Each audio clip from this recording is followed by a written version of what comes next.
नमस्कार साथियों, स्वागत है आपका मेरे YouTube channel electric guide and tips पर। साथियों, इस वीडियो में हम बात करेंगे एल टी लाइन और एच टी लाइन क्या होती है और इन दोनों लाइन को कितने वोल्टेज पे ऑपरेट किया जाता है और इन दोनों लाइन में क्या क्या डिफरेंस होता है। दोस्तों, एल टी का फुल फॉर्म होता है लो टेंशन और एच टी का फुल फॉर्म होता है हाई टेंशन। दोस्तों, टेंशन है वो फ्रेंच लैंग्वेज का एक वर्ड है और जिसका इंग्लिश में अनुवाद होता है वोल्टेज। इसलिए आप एल टी को लो टेंशन या लो वोल्टेज भी बोल सकते हो और एच टी को हाई टेंशन या हाई वोल्टेज भी बोल सकते हो। दोस्तों, अब हम बात करते हैं कि वोल्टेज लेवल कितना होना चाहिए एल टी लाइन का और एच टी लाइन का। इसका मतलब ये है कि कितने वोल्टेज लेवल तक को हम एल टी लाइन बोलेंगे और कितने वोल्टेज लेवल तक को हम एच टी लाइन बोलेंगे। तो लो टेंशन लाइन का वोल्टेज होता है वो 1000 से कम होता है, मतलब 1 kV से कम वाली लाइन को हम लो टेंशन लाइन बोलते हैं। दोस्तों, एल टी लाइन की सप्लाई वो दो कैटेगरी में होती है, सिंगल फेस और three phase. Single phase line का वोल्टेज लेवल 230 होता है और थ्री फेस लाइन का वोल्टेज 415 से 440 वोल्ट होता है। हमारे घरों में जो सिंगल फेस लाइन आती है वो 230 वोल्टेज की आती है। फैक्ट्री और कारखानों में थ्री फेस की लाइन होती है, उसमें 415 से 440 वोल्ट होते हैं। दोस्तों, अब बात करेंगे हाई टेंशन लाइन में कितने वोल्टेज लेवल तक को हम एच टी लाइन बोलेंगे। हाई टेंशन लाइन में 11 kV, 22 kV और 33 kV को हम एच टी लाइन बोलते हैं।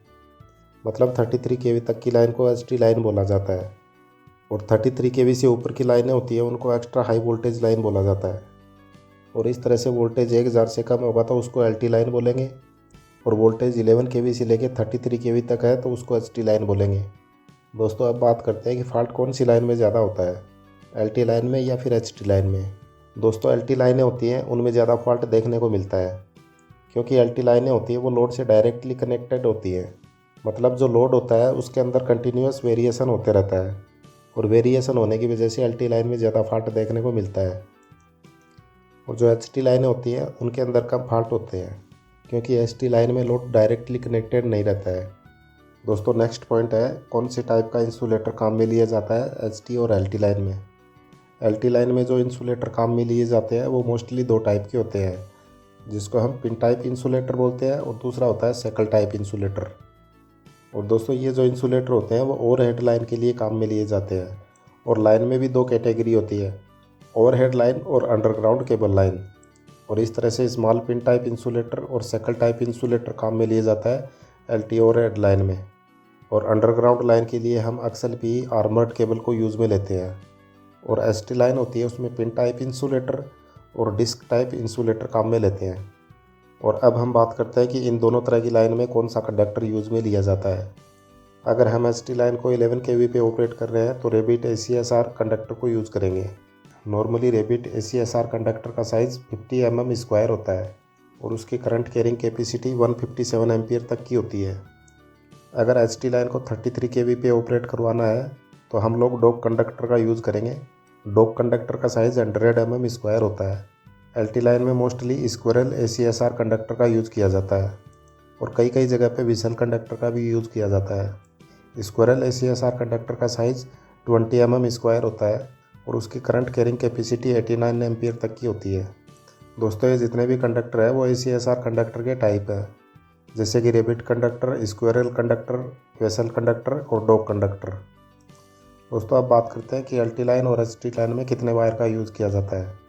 नॉर्मली एल टी लाइन को स्टार में डिस्ट्रीब्यूट किया जाता है, तो स्टार में डिस्ट्रीब्यूशन करने की वजह से 4 वायर की ज़रूरत पड़ती है, जिनको हम RYB और न्यूट्रल कहते हैं। दोस्तों, एच टी लाइन को डेल्टा में डिस्ट्रीब्यूट किया जाता है। इसके लिए हमें डेल्टा में खाली 3 वायर की रिक्वायरमेंट होती है, जिनमें 3 फेस होते हैं RYB और इसमें न्यूट्रल नहीं होता है। दोस्तों, एच टी लाइन होती है वो हमारी सिटी के पावर स्टेशन से आके हमारे घरों के पास बने ट्रांसफार्मर के पास आके लिंक हो जाती है। और हमारे मोहल्ले में जो रोड के किनारे ट्रांसफार्मर लगे होते हैं, एल टी लाइन वहाँ से शुरू होती है और जिसको हमारे घरों में सप्लाई दिया जाता है। दोस्तों, मेंटेनेंस कॉस्ट और स्पेस की वजह से बड़ी सिटियों में जो एल टी लाइन होती है वो आजकल अंडरग्राउंड डाली जाने लगी है, जिनको अंडरग्राउंड केबल के थ्रू डिस्ट्रीब्यूट किया जाता है। तो दोस्तों, वीडियो में बताई जानकारी आपको कैसे लगी कमेंट करके ज़रूर बताएं। अगर आपको वीडियो पसंद आया तो वीडियो को लाइक और शेयर करें।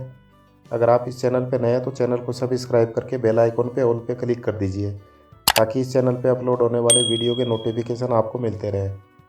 मिलते हैं दोस्तों अगले वीडियो में इसी तरह की नई जानकारी के साथ। तब तक के लिए धन्यवाद।